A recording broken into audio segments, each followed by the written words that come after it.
وبالإسلام دينا وبمحمد صلى الله عليه وسلم نبيا ورسولا رضيت بالله ربا وبالإسلام دينا وبمحمد صلى الله عليه وسلم نبيا ورسولا رضيت بالله ربا وبالإسلام دينا وبمحمد صلى الله عليه وسلم نبيا ورسولا.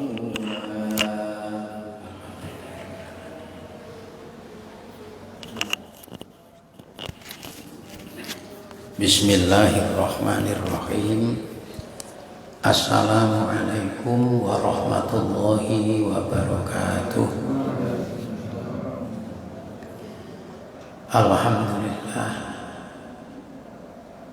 Alhamdulillahil qail fi kitabihil karim wa huwa asdaqul qailin.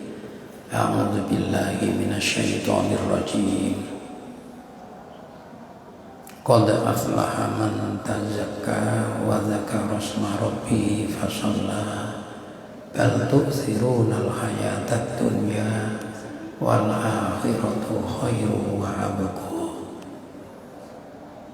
Wa qala fi suratin wa ayatin ukhra wa ma umiru illa liya'budullaha mukhlishina lahuddin.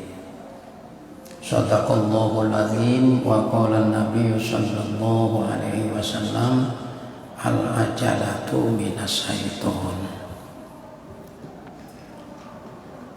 Jamaah sholat subuh yang sama-sama dimuliakan oleh Allah Subhanahu wa Ta'ala, mengawali taklim kita pada pagi hari ini dalam rangka memuliakan, mengagungkan, menghormati serta membesarkan bulan suci Ramadan 1442 Hijriah. Ya. Mari kita bersama-sama menyampaikan puji dan syukur kehadirat Allah Subhanahu wa Ta'ala dengan bersama kita membaca hamdalah. Alhamdulillahirabbil alamin. Kita masih diberikan kesempatan untuk bertemu Ramadan tahun ini.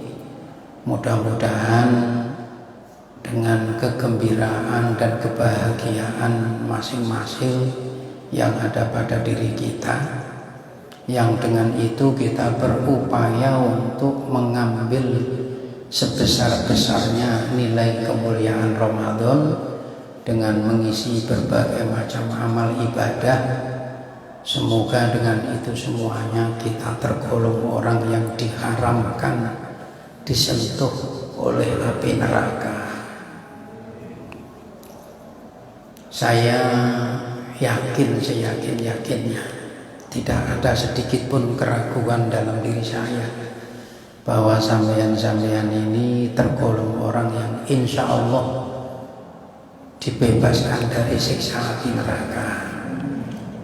Saya punya alasan. Alasan saya itu berdasarkan hadis Nabi.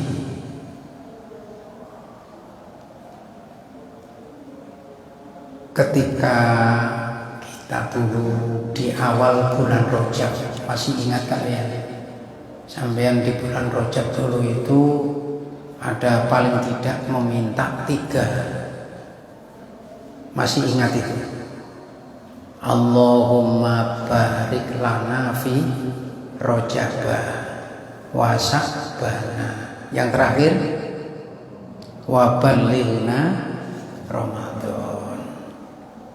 Sekarang sampean ada di bulan Ramadan, berarti kita ini orang yang bahagia, sebab kita ini doa kita, permohonan kita dikabulkan oleh Allah Subhanahu wa Ta'ala. Sebab banyak orang yang juga berdoa Allahumma barik lana fi Rajab wa Sa'bana wa ballighna Ramadan, tapi tidak dipertemukan oleh Allah dengan bulan Ramadan. Nah, saya dan sampean Alhamdulillah dipertemukan. Pertanyaannya, setelah kita ini dipertemukan dengan bulan Ramadan, apa yang kita lakukan di bulan Ramadan? Nah, saya dan sampean semuanya, saya melihatnya itu bahagia, gembira, dengan penuh keinginan untuk mendapatkan kemuliaan bulan Ramadan. Maka sampean gunakan, mohon maaf ini, yang tadinya mungkin kalau subuh mungkin tidak sholat berjamaah, dengan bulan Ramadan alhamdulillah kita bersyukur kepada Allah diberikan pertolongan untuk bisa melakukan sholat subuh berjamaah. Yang biasanya tiap hari mungkin tidak buka Al-Quran, alhamdulillah dengan niat untuk memuliakan, mengagungkan bulan Ramadan, kita baca Al-Quran. Yang biasanya dalam hari-hari mungkin kita malas untuk membaca istighfar, alhamdulillah di bulan Ramadan hati kita digerakkan oleh Allah untuk senantiasa membaca istighfar. Sampai kita di bulan Ramadan senantiasa memperbaharui tauhid kita. Mau kita iftar, mau kita buka bersama dengan keluarga, buka bersama di masjid, kita berzikir di hadapan Allah. Lalu kita nyatakan, asyhadu an la ilaha illallah, astaghfirullah, nas'alukal jannata wa na'udzubika min sakhatika wan nar. Sementara saya dan sampean semuanya yakin doa yang dipanjatkan di bulan Ramadan itu pasti diterima oleh Allah Subhanahu wa taala. Alangkah bahagianya kita. Bulan Ramadan dinyatakan sebagai bulan umatnya Rasulullah. Sampean dan saya ngaku jadi umatnya Rasulullah. Maka dengan kebahagiaan ini sampean memanfaatkan. Karena di bulan Ramadan ada ibadah yang tidak ada dilakukan di bulan yang lain kecuali bulan Ramadan, namanya sholat sunat tarawih. Maka sampean dan saya berupaya untuk mengisinya. Mudah-mudahan amal ibadah kita itu diterima, diridhoi, diberkahi oleh Allah, menjadi sebabnya dosa-dosa kita semuanya diampuni oleh Allah Subhanahu wa ta'ala. Tapi dalam ibadah ini harus tahu aturannya. Secara fikih, secara aturannya, kalau orang beribadah dalam tanda petik sholat, itu harus terpenuhi syarat-syarat dan rukun-rukunnya. Maka jangan sholat sekedar sholat pakai aturan. Yang tidak benar tidak usah ditiru. Kita meniru yang benar-benar saja. Itu di keluarga kita, saudara kita, yang saya tahu lewat HP di Jawa, di daerah Kediri, ada sholat yang 23 rakaat cuma berapa menit itu? 7 menit kan itu.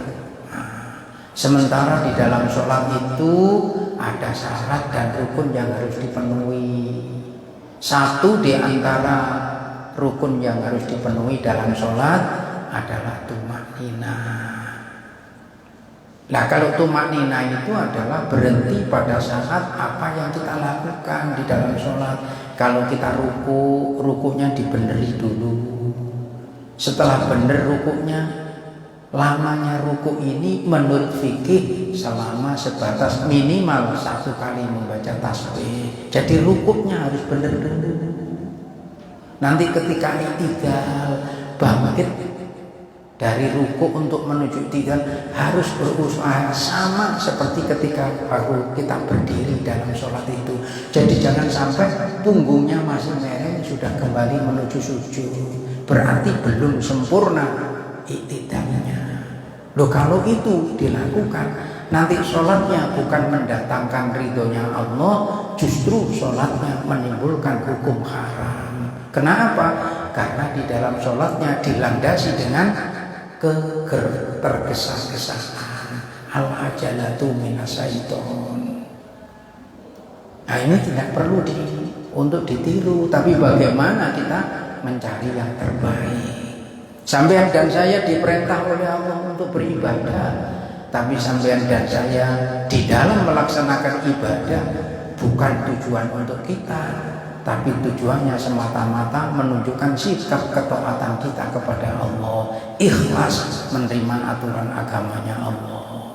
Maka dalam Quran tadi saya sebutkan, wa ma umiru illa liya'budullaha mukhlisina lahuddin. Ini harus ditata sehingga kita merasa nikmat kita beribadah, kita merasa senang beribadah.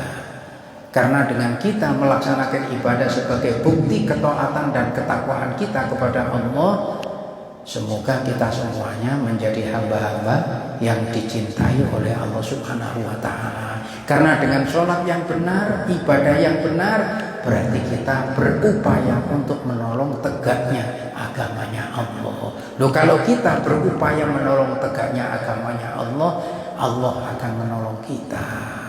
Maka ibadah itu mampu mendatangkan pertolongan Allah dalam kehidupan kita masing-masing. Kalau saya tanya sampean, kalau melihat ini warnanya apa ini? Hitam. Alasan sampean bisa melihat ini warna hitam itu karena apa? Alasannya karena kita punya mata, penglihatan. Itu alasan orang syariat. Kalau kita landasi dengan keimanan, bukan karena mata, tapi karena yang menciptakan mata. Karena segala sesuatu tidak akan mampu manakala tidak diberdayakan oleh yang menciptakan. Maka itu mata digunakan untuk bersyukur terhadap yang menciptakan. Itu tauhidnya begitu. Kita bisa bicara ngomong, itu kan secara syariat. Siapa yang memberi kemampuan berbicara? Adalah yang maha berbicara. Sebab sampean bisa berbicara itu diberi kekuatan oleh yang maha bicara. Maka bicaranya digunakan untuk senantiasa tunduk terhadap yang memberi pembicaraan, memberi bicara. Ini masalahnya. Itu kalau kita kembalikan terus kepada Allah, maka ini nanti akan menjadi tanggung jawab kita. Maka semuanya apa yang ada pada diri kita akan dimintai tanggung jawabnya. Nih. Maka kalau dalam hati sampai sudah umum ini melatih supaya bicaranya senantiasa sambung dengan Allah, diingatkan oleh Nabi utusan Allah. Kata Nabi, kul khairon auliyasmut. Bicara yang baik. Kalau tidak bisa bicara yang baik, lebih baik diam. Coba. Kalimatnya pendek, bicaralah Anda dengan bicara yang baik. Kalau tidak bisa bicara yang baik, lebih baik diam. Oh, sekalinya bicara yang tidak baik itu bisa untuk merampas kebaikan yang kita lakukan. Supaya kebaikan yang kita lakukan tidak sirna, tidak hilang, dijaga lisannya dari perbuatan ucapan yang tidak baik. Coba bayangkan. Kita puasa bukan sekedar untuk menahan perbuatan yang menimbulkan batalnya puasa. Tapi bagaimana puasa yang melakukan kebaikan itu, kita mendapatkan kebaikan dari puasa. Satu diantaranya menahan. Jangan sampai ucapan kita merusak pahalanya puasa. Sehingga dengan itu sampai Nabi sendiri mengingatkan kita, tidurnya orang berpuasa ibadah. Coba bayangkan, kecil tidur, sebab dengan tidur mata bisa terjaga dari perbuatan maksiat, telinga bisa terjaga dari perbuatan maksiat, bibir kita, mulut kita bisa terjaga dari perbuatan maksiat. Coba. Karena ibadah bukan sekedar pelakuan, tapi bagaimana ibadah itu mampu untuk mensikapi diri dalam kehidupan. Ini perlu senantiasa kita dalami dalam diri kita. Makanya dulu pernah saya ingatkan di sini, puasa itu kan dibagi 3. Ada puasanya orang awam, puasanya orang yang khawas, ada puasanya orang yang khoswatil khoswas. Kira-kira kita masuk yang mana? Kalau yang khoswatil khoswas tidak mungkin. Ya kita berupaya masuk kepada puasa yang khawas. Jangan sampai puasa kita hanya sekedar puasanya orang awam. Apa puasanya orang awam itu? Ya sekedar puasa yang menjaga dari sesuatu yang membatalkan puasa, sehingga di dalam melakukan puasa belum tentu mendapatkan kebaikan dari puasa itu. Maka Rasulullah jauh mengingatkan kepada kita. Sampai sudah sering mendengar itu. Kata Rasulullah, berapa banyak orang yang melakukan puasa yang didapat cuma sekedar lapar, sekedar haus. Jadi bukan kebaikan puasa yang didapat, cuma lapar, haus, lapar, haus. Nah kita tidak ingin yang demikian itu. Maka berusaha di dalam diri kita itu untuk menjaga. Al-Quran surat Al-A'la tadi mengingatkan kita. Bismillahirrahmanirrahim. Qad aflaha man tazakka. Allah mengingatkan kepada kita, sungguh sangatlah beruntung orang yang selalu menjaga hatinya. Kalau hati orang itu bersih, pandangannya bersih, ucapannya bersih, pendengarannya bersih, langkahnya bersih, lalu muncul cahaya kebahagiaan. Maka bertemu dengan orang menimbulkan kedamaian, ketemu dengan orang menimbulkan ketenangan, bukan karena cantiknya, bukan karena gagahnya, tapi itu muncul dari keimanannya. Itulah esensi daripada perintah Rasulullah yang kata Rasulullah, afsus salam bainakum, tebarkan salam, tebarkan kedamaian di antara kita. Indahnya diri kita. Loh, itu harus kita jaga. Kalau kita bisa begitu, insya Allah kita akan masuk dalam kelompok orang yang betul-betul memperoleh kebahagiaan. Hidup di dunia bahagia, hidup nanti di alam barzakh bahagia. Karena ketika kita hidup kita di dunia, memberi manfaat kepada saudara kita yang berada di alam barzakh. Di alam barzakh kita perlu, orang saudara kita perlu, maka kita memenuhi keperluannya. Apa yang diperlukan? Bukan minum berupa air, bukan makanan berupa kue, tapi kebaikan-kebaikan lewat keluarganya. Lalu anaknya berlaku baik, saudaranya berlaku baik, sehingga kita senantiasa mendoakan Allahumma ighfir lil mu'minin wal mu'minat wal muslimin wal muslimat al ahya'i minhum wal amwat. Kita doakan saudara kita yang beriman, laki maupun perempuan, muslim laki maupun yang perempuan, yang masih hidup maupun yang sudah wafat, kita doakan mudah-mudahan diampuni dosanya oleh Allah Subhanahu wa taala. Nanti kalau sudah dibangkitkan dari alam barzakh, lana a'maluna walakum a'malukum. Tidak lagi berlaku anak tidak bisa nolong orang tua tidak bisa membantu anak, tetangga tidak bisa membantu tetangga, sudah nafsi-nafsi. Nanti ketika sampai sudah dikumpulkan di pada masa, ketika masih di alam barzakh, sampai yang ayo memberi manfaat. Makanya Rasulullah memberi manfaat. Pernah Rasulullah sampai menancapkan daun kurma, pelepah kurma, lalu berdoa Rasulullah, semoga selama masih pelepah kurma itu masih basah, yang ada di dalam ini diampuni, diringankan dosanya oleh Allah. Coba bayangkan Rasulullah. Oleh karena itu kita berupaya untuk senantiasa ingin menjadi orang yang bahagia. Orang yang bahagia manakala di dalam hatinya senantiasa diisi dengan iman. Maka puasa bukan sekedar untuk menjaga diri dari sesuatu yang membatalkan puasa, tapi bagaimana puasa berupaya untuk menjaga nafsu yang merusak nilai-nilai kebaikan puasa. Ini yang dijaga. Sampai-sampai kalau kita ada masalah di luar dan sebagainya macam-macam, lalu kita disuruh untuk menjawabnya, saya sedang puasa. Karena apa? Orang berpuasa harus mampu menahan sikapnya dari sesuatu yang menimbulkan rusaknya pahala puasa. Sampai Nabi mengingatkan itu, latak untuk, jangan marah, jangan marah. Lantak untuk miroron berulang-ulang kali Rasulullah mengingatkan jangan marah. Puasa melatih diri kita untuk menjadi manusia yang sabar. Alhamdulillah, pagi ini kan beda dengan biasanya. Kalau kita taklim di Selasa malam Rabu antara maghrib dengan isya, tidak begini. Beda. Biasanya kalau Selasa itu di sebelah sini itu ada minuman gelas air putih.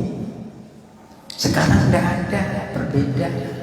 Sebab seandainya ada, tidak bakalan juga diminum. Kenapa? Bukan takut kena sampean, tapi muncul kejujuran, aku sedang berpuasa. Di rumah sampean nanti siang jam 12 lagi haus, sampean buka kulkas, ada kiri kanan nggak ada orang, sampean nggak bakalan berani untuk mengambil air minuman atau lauk saja sampean makan, atau wadah sampean makan, nggak berani. Padahal nggak ada yang melihatnya. Kenapa? Sampean jujur di hadapan Allah, aku sedang berpuasa. Pertanyaannya, mampukah kejujuran itu mewarnai kehidupan kita sehari-hari? Lewat puasa. Jadi puasa itu melatih diri untuk menjadi manusia yang jujur. Maka puasa itu ibadah rahasia. Karena rahasia ini dituntut kejujuran. Orang yang jujur dimuliakan oleh Allah Subhanahu wa taala. Maka dalam hadis Nabi disebutkan, innas sidqa yad'u ilal birri wa innal birra yad'u ilal jannah. Jujur mengundang kebaikan, kebaikan itu mengundang surga. Nah, kebaikan ini ukurannya adalah ukuran yang datang dari Allah, yang disampaikan lewat Rasulnya Muhammad Sallallahu Alaihi Wasallam. Itu jujur. Maka jujur jangan diukur dengan jujur sampean sendiri. Jujur ukurannya, jujurnya terhadap Allah dan Rasulnya. Ini harus dilihat. Kalau hendak kita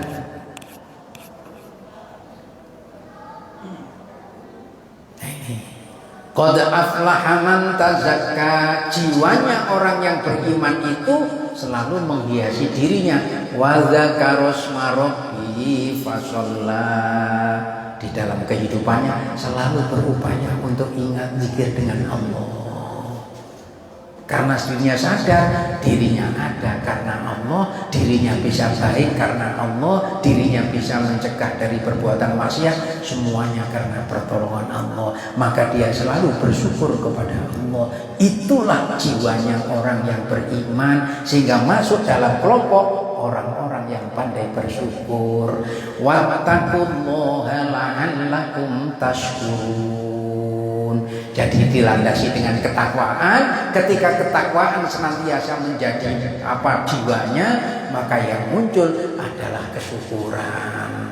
Kesyukuran, ikhlas menerima perintah Allah. Jadi puasa dilakukan bukan karena puasa itu kalau dilakukan bisa menimbulkan sehat, sholat kalau dilakukan bisa menimbulkan sehat. Tidak demikian. Sekalipun secara teori banyak ditemukan sehat, puasa bisa menjaga kesehatan, sholat bisa menimbulkan kesehatan. Tapi kita melakukan sholat, melakukan puasa bukan karena kesehatan, tapi kita melakukannya semata-mata dilandasi ketakwaan kita kepada Allah. Itu ditanamkan dalam diri kita.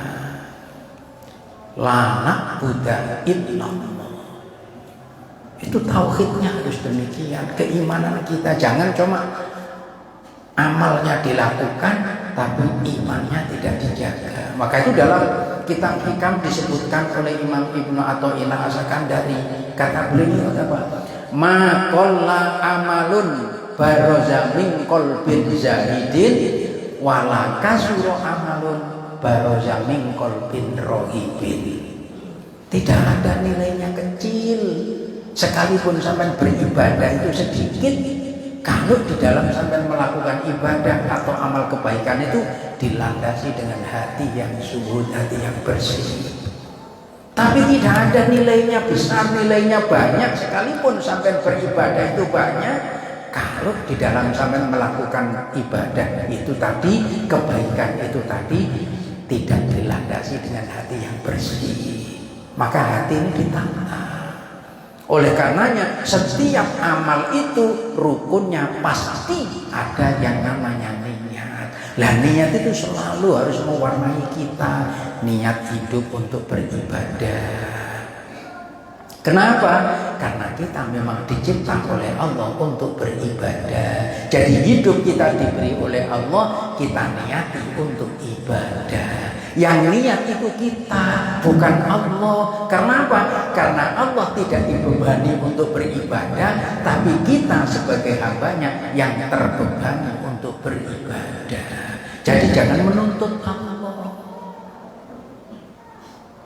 Karena Allah yang tahu, Allah yang membuat, Allah yang menguasainya. Semuanya diberikan penjelasan itu. Sehingga dengan itu insya Allah hidup kita akan menjadi hidup yang jujur.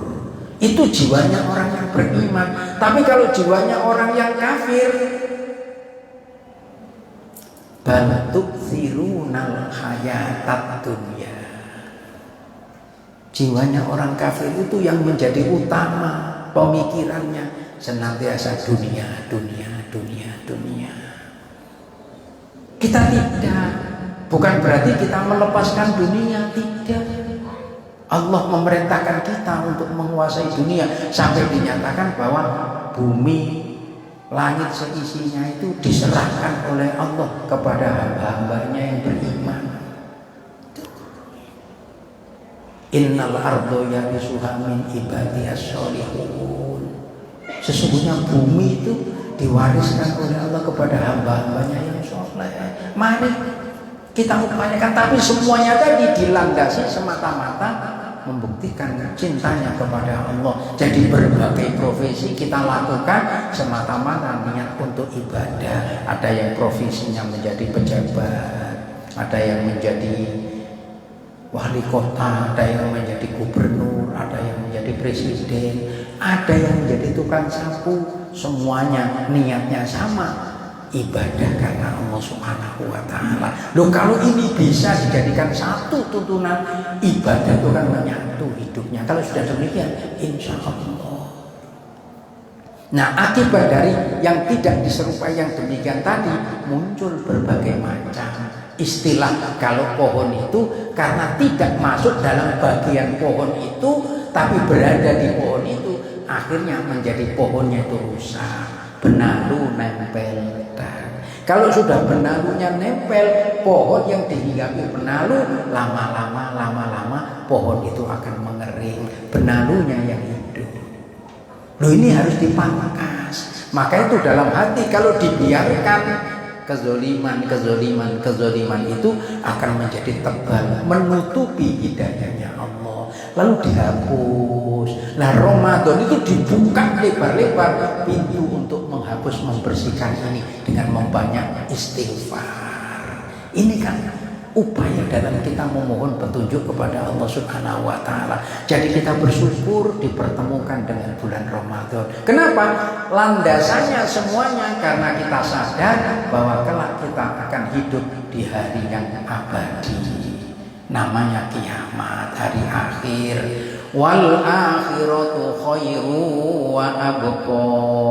Orang beriman itu selalu keyakinannya muncul, tidak pernah pudar bahwa kehidupan akhirat yang dijanjikan oleh Allah itu jauh lebih baik dibanding dengan kehidupan dunia. Sebab kehidupan akhirat itu sifatnya abadi selama-lamanya, sedangkan kehidupan dunia bersifat hanya sementara. Nah, orang mukmin kesementaraan ini digunakan untuk mempersiapkan kehidupan yang abadi. Itulah diingatkan oleh Rasulullah yang seringkali sudah saya katakan itu, ad-dunya mazra'atul akhirah.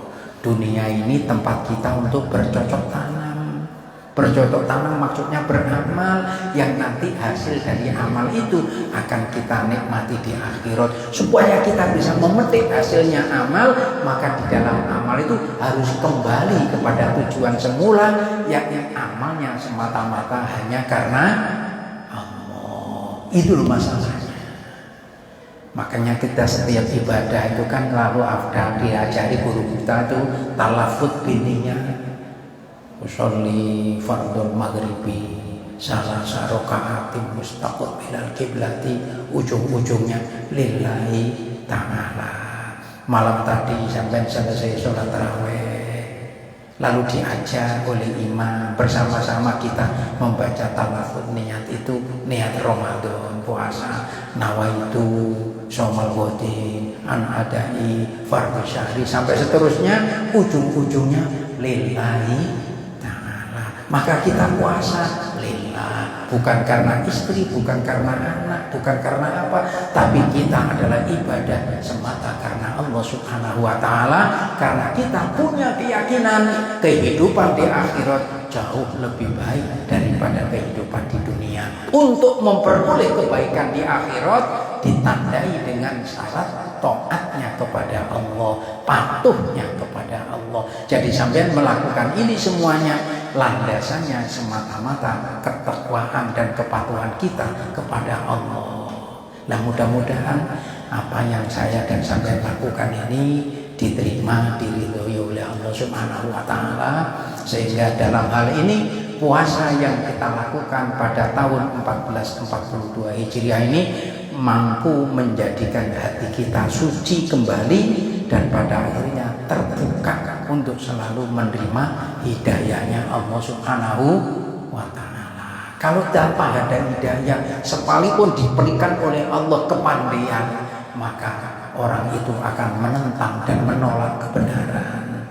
Sekarang itu ada dan lagi diburu oleh polisi. Seorang manusia yang berani mencela terhadap menistakan agama, termasuk menuduh Rasulullah adalah manusia yang paling cabul, dikejar sekarang polisi, dan informasinya ini orang sudah ada di luar negeri, lari. Nah, kita jangan sampai. Maka itu kita sebagai seorang muslim tidak perlu mencela orang lain. Yang jelas di dalam kita orang mukmin diajari, orang muslim difahamkan, kata dalam Al-Quran, lakum dinukum waliyadin, bagimu agamamu, bagiku agamaku. Nanti diadu di hadapan Allah Subhanahu wa Ta'ala. Maka akal dan pikiran itu hendaknya dipimpin oleh kebenaran, sehingga ketika kita menyatakan ini benar, landasannya iman. Kenapa sampai mengikuti Islam? Kenapa sampai mengakui dan mengikuti Al-Quran? Karena sampean dan saya meyakini dengan hati kita bahwa Islam dan Al-Quran itulah yang mampu menyelamatkan kita, sehingga dengan itu kita ikhlas menerima Islam, ikhlas menerima Al-Quran. Kalau sudah begitu, menjadilah diri kita orang yang kokoh di dalam beragama. Bukan karena bapak kita Islam, nenek kita Islam, ibu kita Islam, lalu kita ikut Islam. Tidak, tapi kita menjadi Islam karena kita yakin dengan Islam, dengan Al-Quran menyelamatkan kehidupan kita. Itu yang kita bangun dalam diri kita. Maka itu Rasulullah senantiasa mengajarkan doa, ya muqallibal qulub, sabbit qalbi ala dinik. Itu diajari Rasulullah. Wahai engkau ya Allah, zat yang mampu membolak-balikkan hati hambamu, kokohkan, kuatkan hati kami senantiasa di dalam agama. Sampai mengakui bahwa agama yang diridhoi oleh Allah berdasarkan Al-Quran adalah innad dina indallahil Islam. Maka sampai mengikuti dan menerima Islam. Lalu di sini ada puasa. Mudah-mudahan ibadah kita diterima oleh Allah Subhanahu wa Ta'ala. Sudah waktunya masuk sholat Isra. Mari kita laksanakan sholat Isra. Mudah-mudahan Allah senantiasa memberikan keberkahan kepada kita umur kita dipanjangkan oleh Allah dalam keberkahan, kesehatan kita dalam keberkahan, rezeki yang Allah berikan kepada kita semuanya dilandasi dengan keberkahan, dan pada akhirnya mengantarkan kita untuk bertemu kepada Allah, memperoleh kedudukan husnul khotimah. Al-Fatihah. A'udzubillahi minasyaitonir rajim. Bismillahirrahmanirrahim. Alhamdulillahirabbil alamin arrahmanir rahim maliki yaumiddin. Iyyaka na'budu wa iyyaka nasta'in. Ihdinas siratal mustaqim. Shiratal ladzina an'amta 'alaihim ghairil maghdubi 'alaihim waladdallin. Amin. Amin ya mujibas sa'ilin. Bismillahirrahmanirrahim. Allahumma shalli ala sayyidina Muhammad wa ala sayyidina Muhammad. Alhamdulillahirabbil alamin. Allahumma inna nas'aluka ilman nafi'an wa amalan mutaqabbala wa yaqinan shadiqan wa rizqan wasi'an halalan tayyiban mubarakan bi rahmatika ya arhamar rahimin. Rabbana atina fid dunya hasanah wa fil akhirati hasanatan wa qina adzabannar. Wa sallallahu ala khairi khalqihi Muhammad. Subhana rabbika rabbil izzati amma yasifun wa salamun alal mursalin walhamdulillahi rabbil alamin. Kita tutup dengan membaca doa kafarat majelis. Bismillahirrahmanirrahim. Subhanakallahumma wa bihamdika asyhadu an la ilaha illa anta astaghfiruka wa atubu ilaik. Wassalamualaikum warahmatullahi wabarakatuh.